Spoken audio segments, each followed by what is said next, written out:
Hi and welcome to our second episode in our virtual face-to-face series.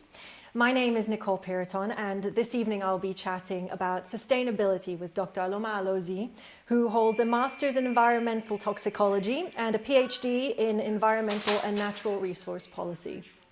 Hi, how are you doing? Hi, Nicole, how are you doing? Thanks, good to meet you. Good, thanks, nice to meet you too. So, sustainability. It's essentially made, what is sustainability? What is it made up of? For, I guess, a very general question, but an important one. What is sustainability? Because I wouldn't like to get lost in intellectual conversations, and I would give a simple definition of what sustainability is, and I would also explain a little bit about the history of this definition. So sustainability in simplest terms means sustainability is a system state that our society is trying to reach. So it's an envisioned state that our society is pursuing, knowing full well that what we are currently doing is unsustainable and it's headed to a path that is not good for human beings on planet. Therefore, human beings have envisioned this state where things can be done, giving consideration to environmental, economic, and social variables. Okay, so it's essentially split up into social, economic, and business, and the environment.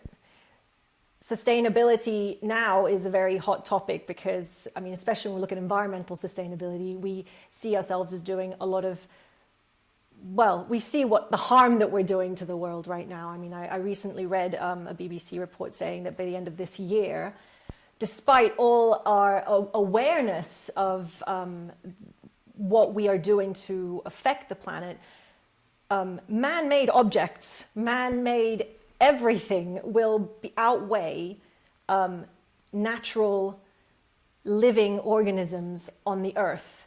So it seems like we still have a lot of work to do in the way of sustainability. And so I'd like to jump in and see sort of breaking things down into sort of first of all, what business is doing to become more sustainable, and then also the role that society has to play in creating this equilibrium between of sustainability, of actual true sustainability. So what do you think businesses are doing to become more sustainable? Yeah, thank you for that question. And in my understanding, businesses are aware of how they've been doing things. I mean, the conventional approaches to doing business. And it's getting glaring and clearer that it undermines our future. And there is people are beginning to rethink and redesign their business strategies. That said, in as much as I don't want to digress from your question, but sustainability is not just an issue for businesses alone to confront. So it's everybody's business. And I'm gonna give a bit of background from this. You know, the Millennium Development Goals, which is sort of the framework or the background or the foundation on which we built the Sustainable Development Goal. It was solely focused on governments to execute and implement, but that didn't go too far. Now we are trying to do something else that is far more reaching, that is broader, that is more ambitious, and the essence of the Sustainable Development Goals, you know, guided by the 17 development goals. That's said, businesses are beginning to understand that economic development and environmental degradation cannot be in conflict because both of them are required for human well-being. So that said, all economic development are underpinned on natural resources, on nature. So if you undermine nature, then you don't have anywhere to build the economic prospects and progress. So businesses are beginning to get aware that this is not a path to continue. It's unsustainable, and we need to redesign the way we do things. That said, there are frameworks for businesses to implement, to embed sustainability in their strategy. And I hope as we progress in the conversation, you may want to ask more detailed questions in this regard, and I'm happy to provide my thoughts on this. Absolutely. But, you know, in a context of businesses, and you're saying they're underpinned by like the environment is something that once we've ruined it. But we have seen how many companies and many businesses, existing big businesses, have tried to kind of become more or declare that they've become more aligned with certain sustainability values, but it's kind of almost not a smoke screen, but it's like they're just doing the bare minimum, because fundamentally we're still governed by, I mean, we're a capitalistic society, and so money is what is driving, and profits are what are driving businesses, as you also mentioned before. But it's not that right now there's an assumption that not that sustainability, you lose money or you have to sacrifice something to become more sustainable. Do you think that's going to change, and is that going to change fast enough so that businesses do become all along the chain of the production chain more sustainable? Yeah. I think there is this historical paradigm that people have come to believe, especially big businesses, that to be sustainable means you're losing. And the fact, I mean, there could be some sort of intellectual conversation around this. Who defines what is profit? And why should profit be measured only on monetary gains? And this is where the conversation gets broadened. So businesses are beginning to get aware that we cannot measure profit just on dollar bills, on economics alone. Now we're beginning to, by the way, there are unquantifiable benefits, resources that cannot be put on monetary gains. And that is why sometimes we go to more environmental education, you talk about ecosystem services and payment for ecosystem services. There are things we cannot measure, there are things we cannot quantify, there are things we cannot reasonably assign monetary values, even though that scientists in their wisdom have developed proxy markets to measure these things. But these markets also, we experience market failures in this, which means that no matter how hard we try, there are still shortcomings in this. That said, running businesses doesn't mean that everything has to be measured on monetary terms. I mean, that used to be the old paradigm. Yeah. But that paradigm is changing. People are beginning to see that benefits can be measured based on environmental gains, based on social gains. And this is the underpinning for corporate social responsibility, which is somehow intertwined or aligned with the sustainable development goals, that we shouldn't measure all our profits on cash, on economics. This also matters, environmental and social variables. Knowing that now that there is a sort of deconstruction of that mentality or that principle that gains should be, that shareholders should only look at the balance sheet on how many billion dollars that we make. Now, big businesses are beginning to report their gains in terms of environmental contribution, in terms of environmental benefits, in terms of cultural and social benefits. So this is a gain that we may not reasonably assign monetary values. And there are also, mathematical correlations to, establish that these can be quantified monetarily too, but there are shortcomings as I measured. So the paradigm is changing and businesses are beginning to embrace it. And if also businesses can appreciate the fact that they can embed sustainability in their business strategy, it could actually become a positive spin. It could become, it could boost business reputation. And businesses also progress, succeed based on market sentiments. And these are things businesses must be aware, how people perceive how they do things. And this is why negative, this is why negative sentiments could actually undermine the progress and the success of a business. Okay, so and that does lead me to ask the role of people, the role of society, the role of us as the people who use a lot of the services that businesses are offering. What is really our power as a society, as individuals, in changing the way? In forcing companies to become more accountable for the fact that maybe they have to become more sustainable and kind of catch up, otherwise they will lose out. How strong is the voice of the public? Yeah, the voice of the public is powerful, and this is what we need to appreciate. Our voices are powerful. Our voices, our purchasing power. These are the power that we wield, and this is an enormous power that we can exercise to change the dynamics. That said, many businesses traditionally do not change because people just want them to change. They change because they are forced to change. There could be an incentive, or there could be an internal understanding that there is benefits in this domain for them to change. Something prompts a business to change. Businesses don't just change because they want to. So this is the reason why people need to be equipped. There needs to be outreach. People need to be empowered to be aware of what businesses are doing and how we could exercise the power we have to change these things. For example, I don't want to spend my money on businesses that do not align to my ethics and values. So if people are empowered and are more equipped, people are ecologically literate, they begin to understand the nitty-gritties in this thing and begin to exercise that power. And businesses want your money. They want you to patronize them. And if they see that their values no longer align with the values of the people, they will be forced. The change will be foisted on them. By the way, there are quite a number of responsible businesses, even before the Sustainable Development Goal, that were in a survey conducted in 2015. About 70% of global businesses said they were already planning towards transition to a sustainable development strategy. So I wouldn't want us to bend businesses like they are not trying or that they are not willing to. But we also must understand that all businesses are not. Some businesses are more responsible, are more transparent than others, and are more authentic than others. And this is what we're saying. We shouldn't obscure transparency. We shouldn't obscure these things.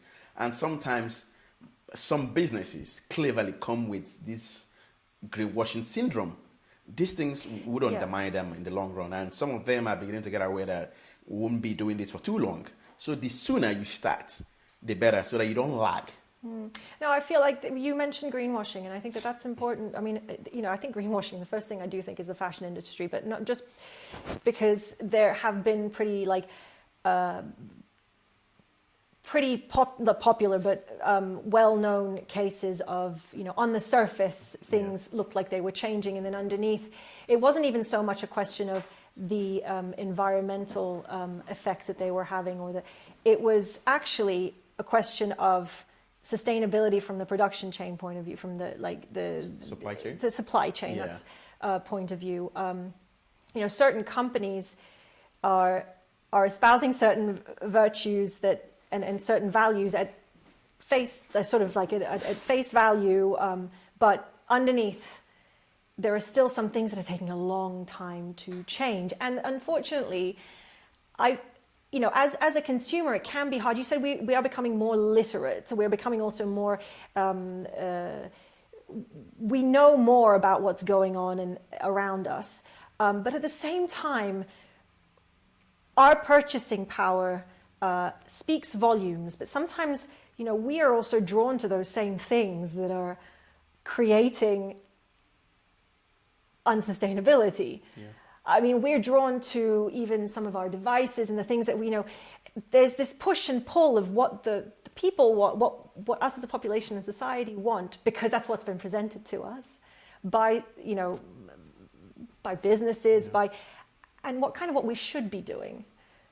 We kind of always want what's new.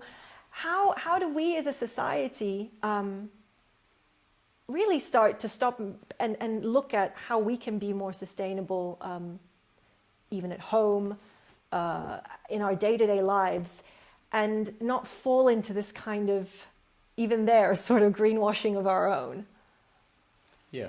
Thank you, Nicole, for that question. I think sustainability is a thing of choice and it's a thing of behavior. So we have to start thinking about we have to start trying to understand what motivates people, what makes people behave the way they do. Why do people make choices, the sort of choices they do make? And the thing is this: sometimes we think, we economists and some other fields of study, portray human beings in a reductionist approach, calling us rational beings.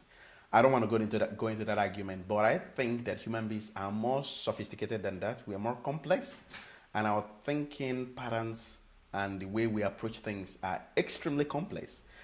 Keeping in mind the complexity of human behavior, we should begin to think about how to approach things, maybe policies, shape our policies, bringing into perspective, behavioral, perspectives into our policy designs and enforcement. Why I'm saying this is this: sometimes government, businesses, they have this kind of, they portray this theoretical human being who can be, who can be controlled, and not understanding why people behave the way they do. Why do such businesses produce things? For example, fast fashion. Why do they produce things at that rate, knowing full well that this has environmental consequences? Why do they do this?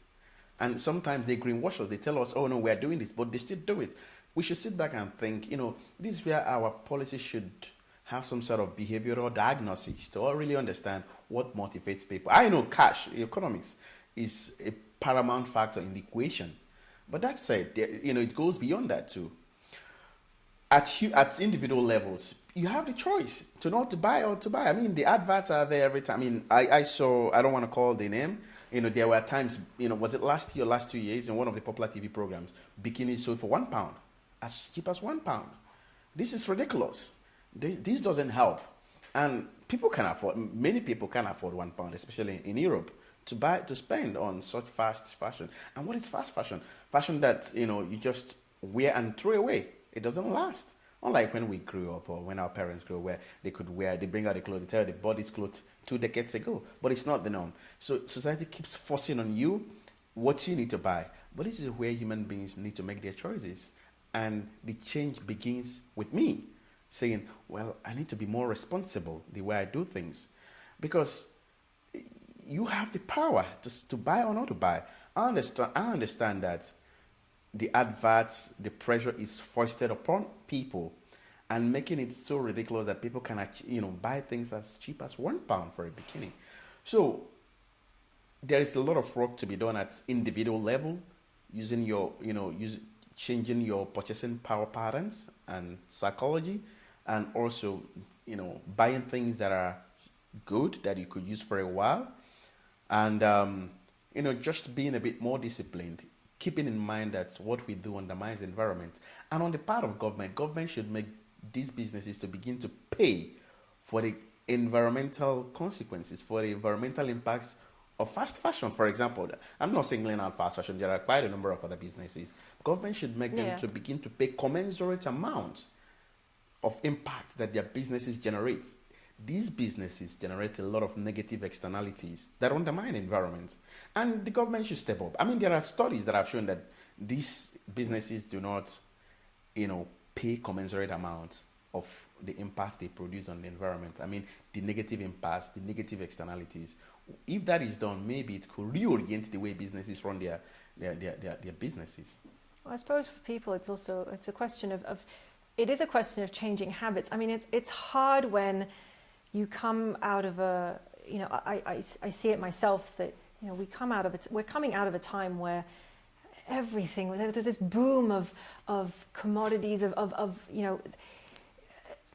after the wars, and, we blossomed as societies, and also everything we produced, we started creating things, plastic was created, all this stuff that was seen as, abundance was seen as a sign of not just material wealth, but you were doing well.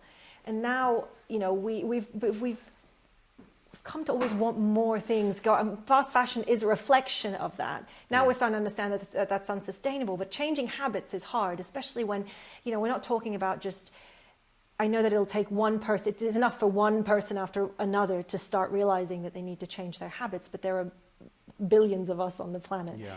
And not all of us are quite as environmentally literate as you'd say, towards these issues. So how do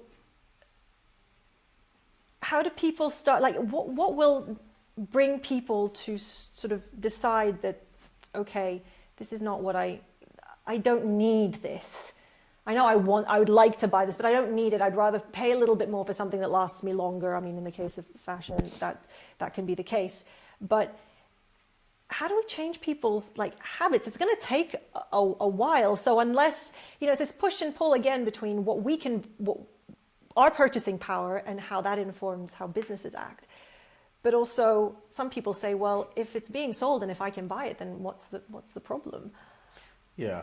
Sometimes people make such decisions because they are ignorant. I'm not saying they are not, they're ignorant. So ignorance is part of the problem. And this is why I emphasize the need for people to get ecologically literate, for people to be environmentally literate and generally literate. Sometimes there are certain things we do and we don't understand the far-reaching effects, the consequences of such actions.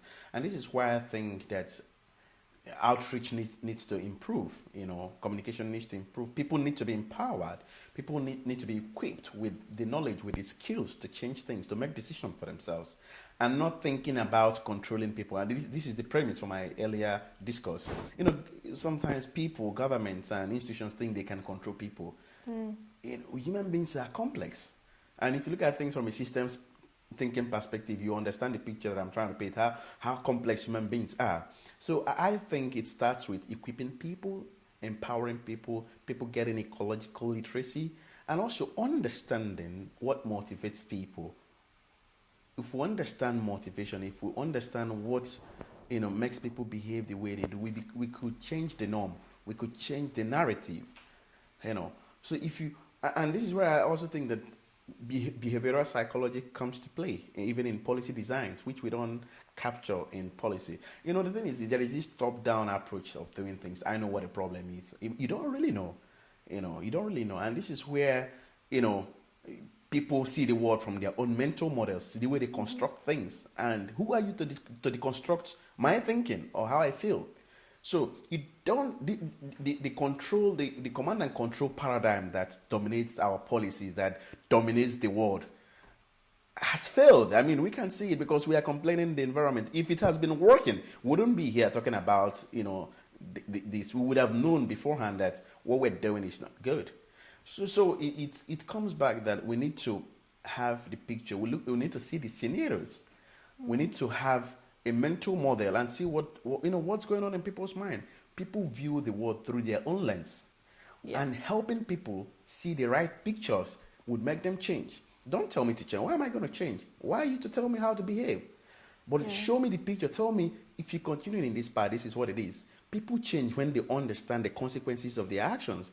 And this is also where businesses, sometimes businesses do not also understand that what they are doing will eventually undermine them. And this is where also businesses, big or small, need to be empowered to understand in the long run, this is not going to continue. It's not going to be business as usual. This will undermine you. This will hurt you. And if people know that, if you know that if you put your hand on the fire, it's going to burn you, you're not going to do that. But if you tell me, I may still do it. But if you understand that it will, you won't do that. So there is a place of just being aware and knowing, and also just, people believing they know when they don't really know. So it's about empowering people to see the big picture of their actions and show them possible scenarios and strategies to exit that unsustainable path. And it's actually what the Sustainable Development Goal, helps us accomplish. There are tools, as I said, and frameworks that could help businesses map their value chains, map their programs into the Sustainable Development Goals. And you also have tools that could help them report, have benchmarks to say this is the progress we are making. And you also have tools for businesses that have not started to align their strategy to Sustainable Development Goal.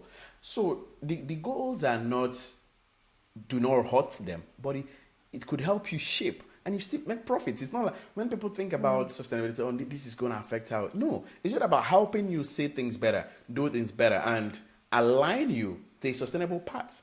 It's empowering. And I think businesses appreciate this, and many businesses are beginning to key in. Right. Yeah. I mean, I understand what you mean, that unless it really affects you, a lot of people won't necessarily be responsive to, like, you can be told something over and over and over again, but unless you either really want to hear what's being said, or unless it affects you, you're less likely to be doing it out of an actual desire to change things. Absolutely. As opposed to more as an imposition, which is, kind of what a lot of people often especially now, in a climate like this one, with coronavirus and everything, a lot of things have been imposed on us. I mean, for obvious reasons, Absolutely. but we've in some way, maybe because we've been forced to change our habits, we've started to adopt maybe certain things that in the long run are actually going to help businesses continue to be more sustainable, people to maybe carve more time out or like create more of a sustainable lifestyle. How actually do you think that that this year has kind of impacted or the effect, and maybe even the long-term effect that this year could, as disastrous as it has been, but what's a silver lining to it from a sustainability point of view? I think, there's a lot to learn from this year, by the way. And I want to paraphrase what the UN Secretary General said, that we shouldn't underpin our success, this year, because for obvious reasons, the carbon emissions have reduced in the first. Because we're not driving cars. In the first 6 months of this year, there was less production, less commuting, less everything. So that actually reduced. I mean, there was a blog that I wrote at about that time, looking at, so many data from reputational organizations, how the carbon emission has dipped. So somehow it brings its own benefits, but we shouldn't underpin our success on coronavirus.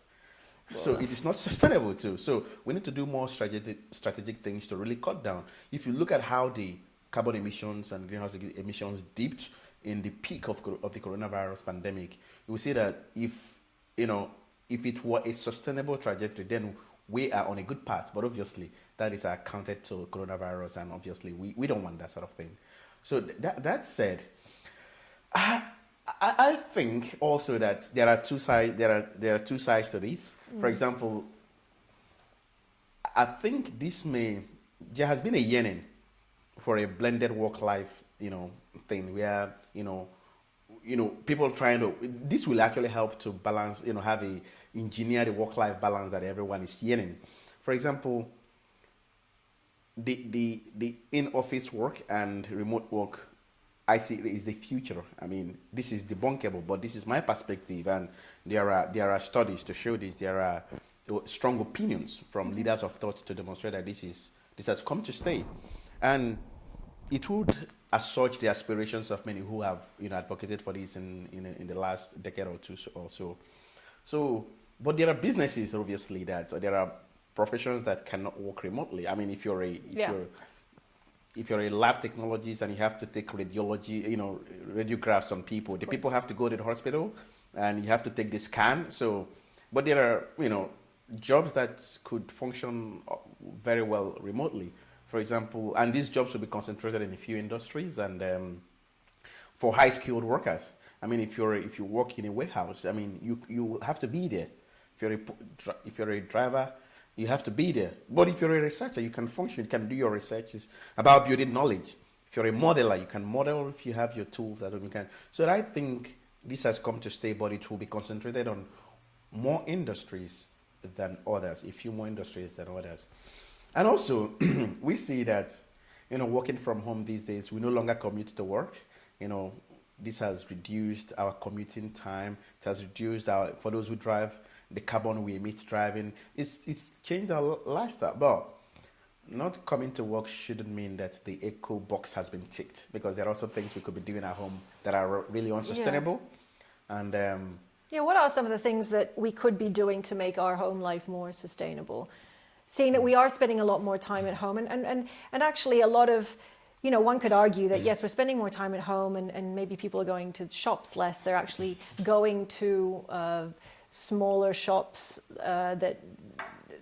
smaller businesses, seeing them less because they don't have as much of a presence maybe on online so far. So people have been buying a lot of things online, for example. Yeah. So there's been a huge uptick in things like online deliveries, purchases, and things like that.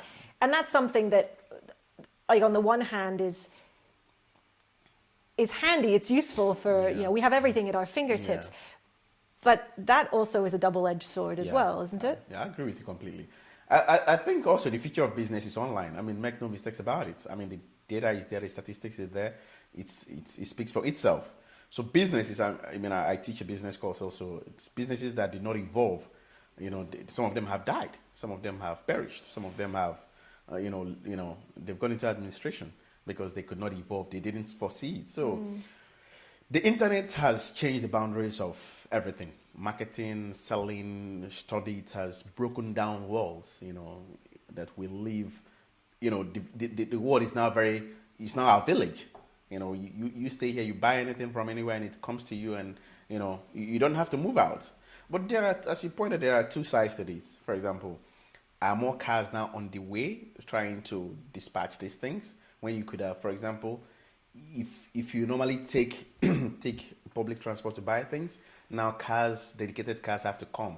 So if you compare the carbon emission, this is another debate that I don't want to get involved in.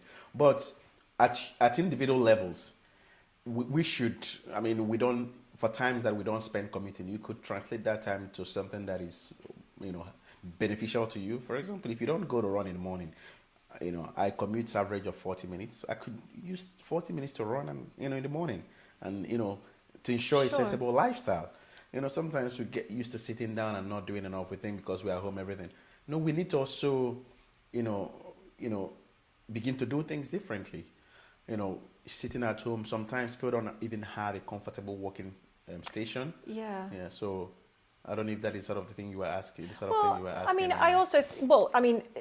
This is the thing. I feel like this situation currently has accelerated certain things. So it is, as you said, accelerated what is going to be like the future of purchasing things, which is probably exclusively on the internet. And as I said, I feel like that's also a double-edged sword, because what is actually, how does that affect society, how we interact with each other? There's almost like this spending more time indoors anyway, everything is available to us. And I don't know how much, like, my concern and my question is how we talk about, we have to be really quite good about being informed purchasers, especially when we're buying online, because a lot of things come from the other side of the world. Yeah. And it's not like, because, it's all at your fingertips and it's all available and it all comes, free shipping, that it doesn't, isn't being made somewhere on the other side of the world where just to get it over here, you are actually leaving there's a pretty big carbon footprint from that point of view. Absolutely correct. So, what other things what can we be doing, and how is society, like, how will society, do you think, evolve out of this system? Because I feel that coronavirus has not just accelerated things, but it's a temporary situation. I feel like we will be going back to times when people will be taking the tube as usual. Yeah. There just might be less people because they're not going to their traditional workplaces. Yeah. But carving out a work-life balance is more than I feel that it's a bit hard right now because it's all been accelerated. The time that we spend working and the time that we spend at home are the same thing. So how do we create a healthy work-life balance that is tailored to us? I think it has to be an intentional thing, and I think also organizations need to provide support to their workers to support them to create a sensible work-life balance. Sometimes I send emails to my colleagues and I said, I don't expect you to reply this email if it's outside of your working hours, and we should discipline ourselves in doing so, because you owe it to yourself to also manage your time, deliver on your work, and lead a sustainable lifestyle. So that said, there are certain jobs that could constrain you into working at all times, but conventionally, people can manage their time even better if we're intentional and conscious about it, and businesses are responsible in the way they treat their workers. Then you have more flexibility and you have more time to manage. But it boils down to yourself. It boils down to your choices. For example, if you could decide to wake up in the morning, I'm not going to work, I'm going to work from home. That time you spend from home, I don't think, for example, where I work, they haven't changed the work time. So literally, I can take 1 hour that I would have spent commuting to go run, see nature, take a walk, do other things, or exercise, do aerobics in the room, whatever works for you, and come to work, go for break. And if you're working at home and you need to also make some investments, because businesses can support individuals, can support their workers to buy or invest in their workstations, buy ergonomic chairs and stuff like that. But also, if you also look at the other side, if you also look at it from this other argument, businesses may say you're no longer spending time and money commuting, so you can translate that money and invest it into your workstation. I mean, it depends on how businesses want to flip the argument, but I think there is need for people to do more intentionally, and businesses can support. And if you manage your time well, you actually have more time at your disposal currently, because of the man-hour time you would have lost commuting. You have it with you. You can dispose it, in a way that is, good for you, that is healthy for you, that, helps you become a better individual, a better human being. I guess a lot, as you said, a lot of this is down to habits and reshaping what we see as being the norm. Yeah. Because a lot of people would see going to work not just as the place where they work, but as a place of social interaction. Oh yeah. And the effect that intensely working from home now has meant that a lot of people have been spending a lot of time either on their own because they can't necessarily leave the house.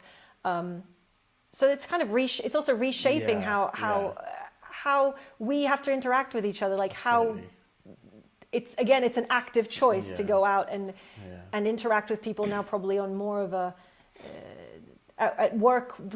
We might not even see each other. We can be interconnected across the world, but we never actually see each other. I guess it is a question of changing our habits. And I mean, so aside from work at home, what are things that we could be doing other things that we could be doing to become more environmentally sound at home? Like from the things that we use to... I think, what are we already doing? It's also our behaviors anyway. For example, people don't realize that if you have an equipment plugged in power source, whether it's on or not, it drains energy and it puts stress on the environment. So in learning to unplug your equipment when you're not using them, it's a simple way to begin, and sometimes we are not mindful of this. Another way would be, we live in Europe, where it's a temperate region and it's cold in certain seasons. And instead of firing up your thermostat, you could actually adjust your thermostat and layer up, better. I mean, people are aware of this, but maybe we need to say it so that people can also be more aware that, layering up and reducing this. Because the more you fire up the thermostat, the more energy you're burning and the more stress you put on the environment, and the less sustainable you are anyway. So layering up, and even the products we use in bathing and washing, we can actually use products that are green, or that are more environmentally sustainable, or that are more environmentally friendly, in our day-to-day activities. And there are currently incentives by the British government to, for people to, choose more, to invest in green or clean energy. Excuse me. So this is where we need to go. And what about the idea of buying local? I mean, when we go to a supermarket, we often see things that come in from all over the world. Yeah. Starting to learn also in terms of food, what's seasonal and what is readily available to us. I mean, I imagine that's something that's incredibly important, because it also supports local businesses. Yeah. But it's not. It still seems like a niche. Yeah, in fact, I failed to mention that. I forgot to mention that. What you said is actually good. Buying from local sources is really, because this food will have local, less or insignificant environmental footprints. Also, during the pandemic, I have a friend who started growing stuff in his garden, and he grew quite a number of things that people didn't feel they could do, and these are little things that could make big changes. If every individual who has a garden could grow something there, Just imagine if you integrate it, how much impact it could make on putting food on the table or putting fruits on the table. So there is little efforts that we could make that could actually amount to big difference in the system. So I mean there are litany of things, little things that we could do. We may not be able to mention all of them, but obviously buying local, because buying local helps support local producers, and also it means that the product has less environmental footprints, whether it's water, whether it's energy, whether it's carbon footprints. For example, I was discussing with a friend about avocado pears produced in South America. Brother, I mean, I love avocado pears. They are so good. They are nourishing. But the thing is this: avocado pear consumes a lot of water. I mean, I'm digressing now, but just I'm going to. No, but avocado consumes a lot of water in its production or in its growing process. And I was reading an article about virtual water, how water, these places that lack water, they use the water they have to produce avocado pears that are consumed in Europe. So which means that we extract even the little they have and bring where we have, more. So, which is what they call virtual water, if you look at the fine details of that sort of research. So, and this is why eating local, investing local could make the difference. Obviously, avocado pear is a tropical plant and it's not able to grow here, but just to mention that. Yeah, I mean, again, it always comes down to habits. I mean, there is one thing that, touching upon what we were talking about with fast fashion, but I see that also in food, and linked to the question of habits is, we're used to having everything at our fingertips. You walk into a supermarket and you see things from all over. Things we don't even know come from all over the world. Many people don't know. Yeah, and unless you go and read where that particular fruit or vegetable has arrived from, you wouldn't necessarily even be aware. But at the same time, now we're learning to be a little bit more discerning. Actually, probably a lot more discerning. But oftentimes, the thing that's local will cost more than the thing that's come from the other side of the world. Yeah, I agree with you. And also, this is where it boils down to incentives. Yeah. It boils down to incentives. How do we incentivize local production? For example, there was an argument I made in one of the blogs I wrote in at the height of the pandemic. Our businesses have been entrenched in this reductionist thinking that we can actually outsource because we want to make more money. Yeah. So at the height of the pandemic, countries were rattled because they did not have any PPE. Everyone headed to China. Imagine leaving your generals, your soldiers in the hands of another country to provide you war weapons, because the pandemic was an invisible enemy. So I'm citing this example because when we're used to always depending on that side for food, for sustenance, for everything, what about if something happens and changes that dynamic? What happens to us? Do we perish? So as much as I understand that, there are environmental factors, there are a lot of factors that, makes us depend on other nations. But there are also ones that are strongly underpinned by economic variables. And this is where the government needs to start thinking. If it's environment, maybe a food that can't grow here, or something that can, it's a different discourse. But if it's solely because you want cheap labor, you want, where environmental regulation is less stringent, I think this is also where the problem lies, or partly lies, and we need to deconstruct this kind of thinking that we could do things elsewhere and get away with it, because we live in a universe that is, that is closed. Do you get what I'm saying? What happens here undermines what, and because we look at things from a reductionist perspective, we don't see the big picture. We don't see how things that happen in South America or in Africa could undermine us here. But it does really. I mean, look at something, as of today, we know that the coronavirus started from China, but within weeks and months, it's all over the world. It shows you that if it doesn't touch you, if it doesn't, you can't be sustainable at the expense of another country's sustainability. So it's a dynamic construct, and it's at some point it will try to find the equilibrium. And if we begin, and people don't think like this because we're not wired to think like this. We see things from the lens of reduction, because our capacity to reduce is higher than our capacity to integrate. So we look at things, we break down things to see my interest, not looking at the things from a holistic perspective. Yeah. And if we can reconstruct our worldview, then it could change our behaviors. Yeah. I mean, we've been taught. We have been always moving into a more individualistic, into developing more into an individualistic society. I can't seem to get that word out. And yeah, it's always about like, how does this benefit me? And I guess that leads us to, well, how do we change that at it's not going to change with a wave of a wand. What role do educational institutions have in this? Because obviously, we can try to change things, but obviously it's going to take time with the generations that have grown up with this kind of worldview and slowly kind of adapt to it. But how can educational institutions like universities, even schools, help create more really socially and environmentally aware people that are not just making that are not making choices based on what we're forced to do because it's an imposition, but who actually understand that what does happen on the other side of the world does affect them, even if they don't see it, touch it physically.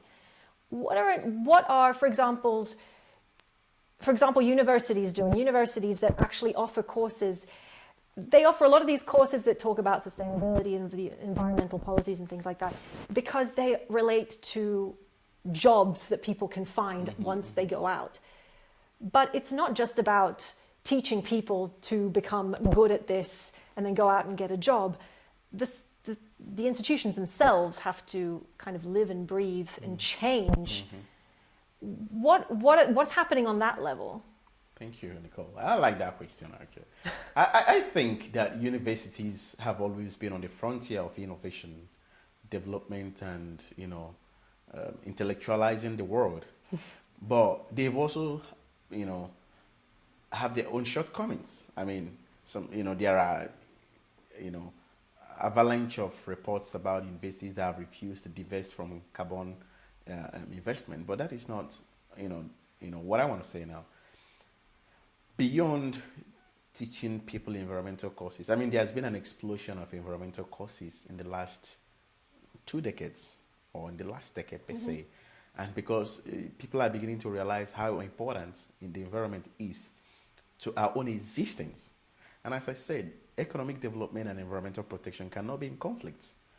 They are all intertwined for human well-being. So knowing now that universities, education, higher education, and even middle education is becoming more aware.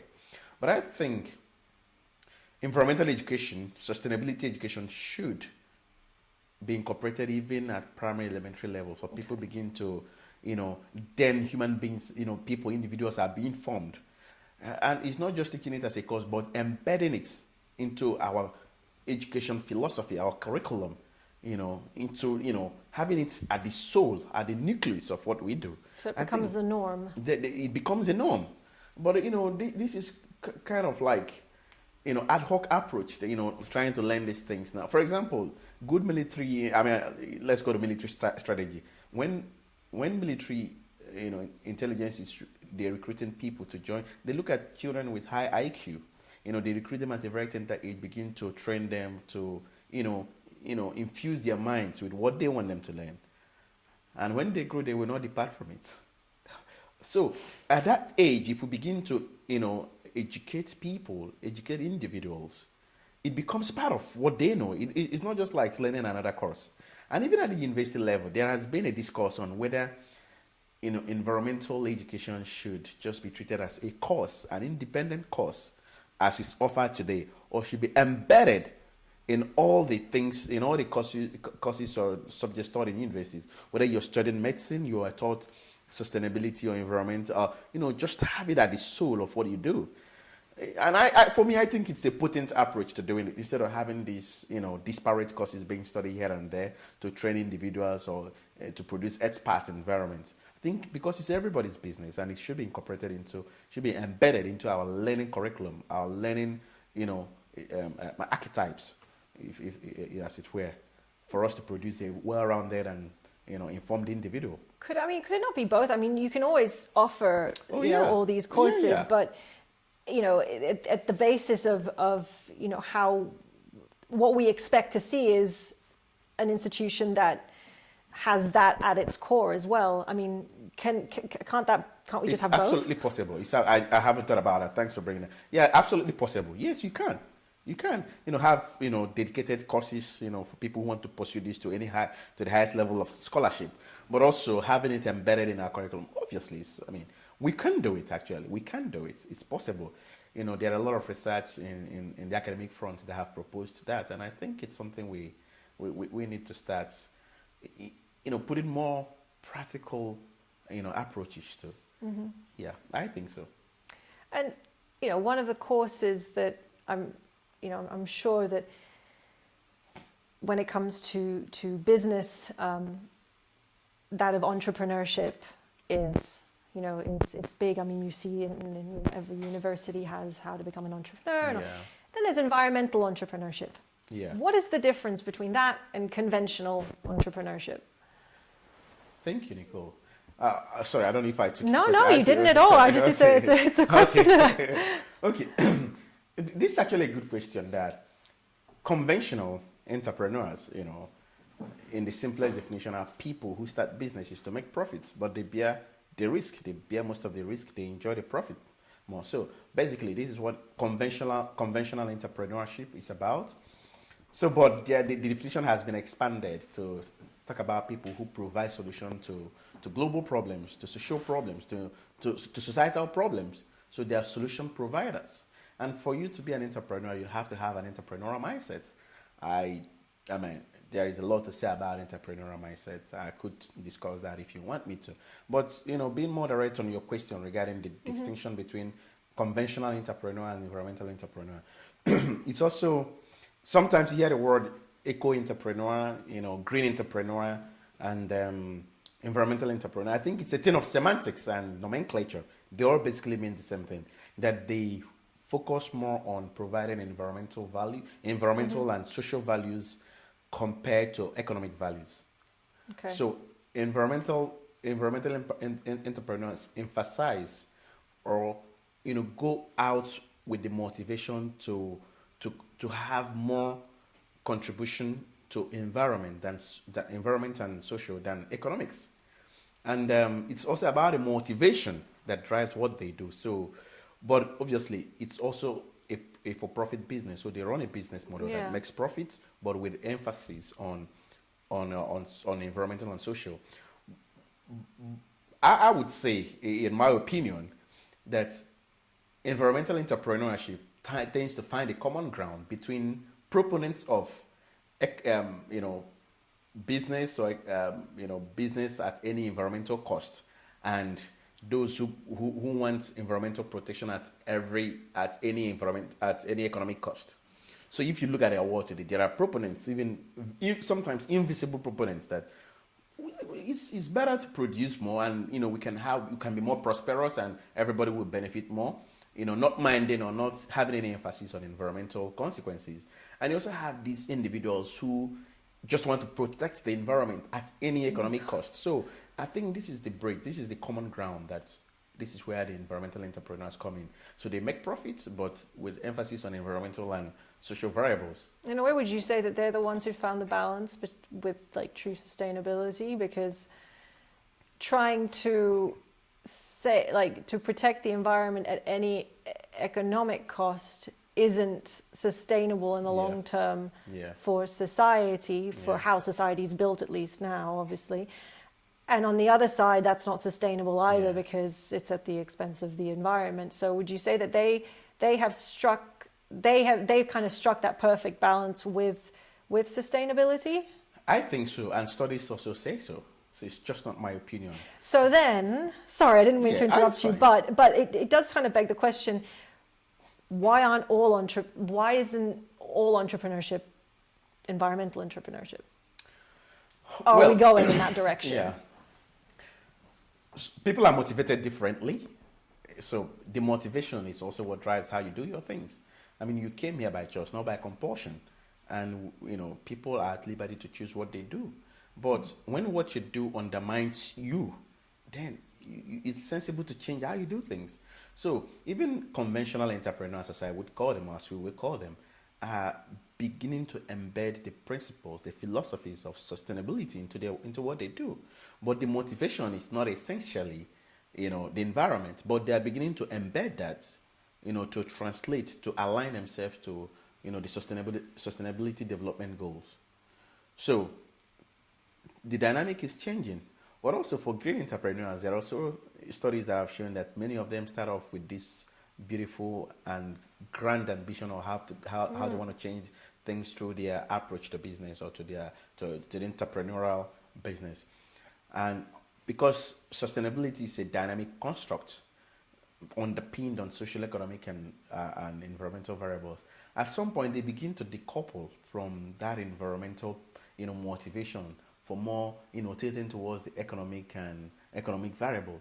So, and this is where I also think that there should be incentives to keep them afloat, to keep them, until, they're able to get strongly established, if that makes sense.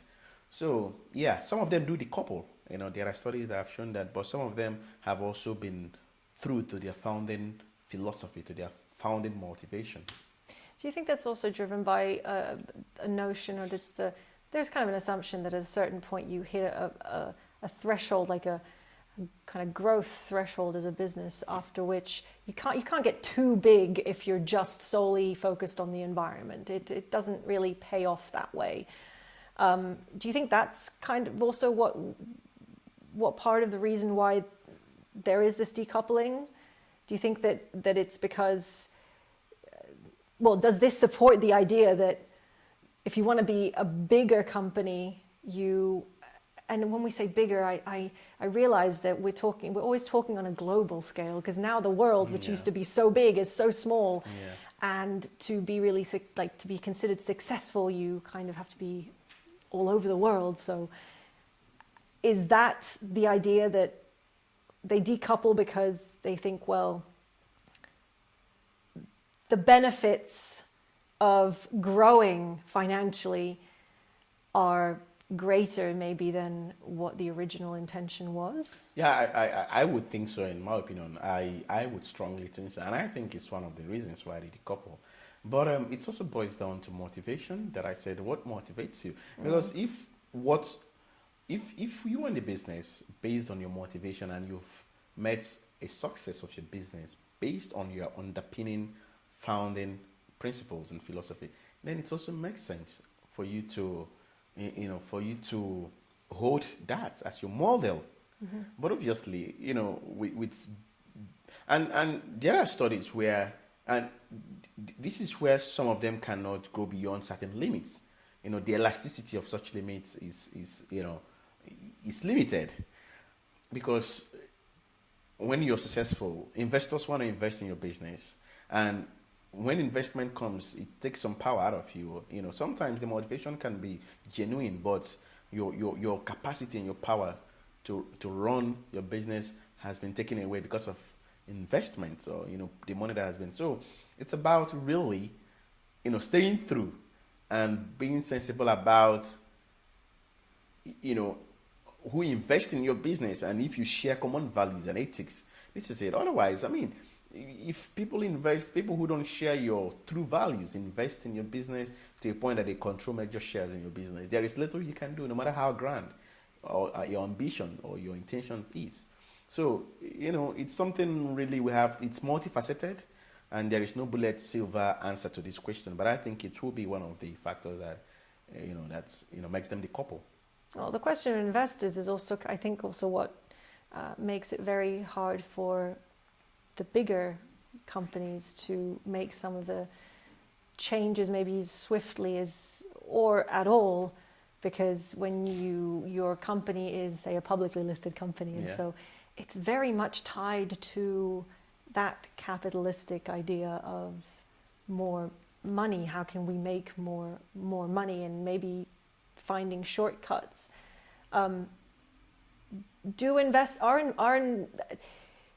how do we change like shareholders, stakeholders' view on